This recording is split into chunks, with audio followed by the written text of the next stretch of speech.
For God so loved the world, he gave his only begotten Son, that whosoever believed in him will not perish but have what? Everlasting life. Jesus came, he conquered, and he was crucified. He was murdered just to set me free. By his blood, I am free. By his blood, my family, they are free. By his blood, my sins has been forgiven.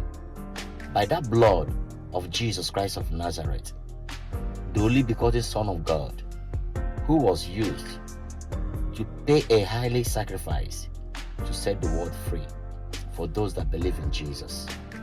Jesus, you're a good man. You are a love. You are a darling. You are an uncle. You are a father. You are a brother to us. We really appreciate your coming. We are so sorry because the pain was so severe that you couldn't bear it at that point in time. But you stick to your dad's command. You stick to your dad's word. That, Father, if I may say, I would have said, let this cup be taken away from me. But Daddy, let your will be done. Because you sent me here on earth just for me to pay the sacrifice for the freedom of your children, for the freedom of your creatures.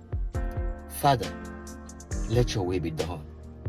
Even when we spit on him, even when we do all this manner of things just to kill an innocent man, he said, Daddy, forgive them because they don't know what they are doing.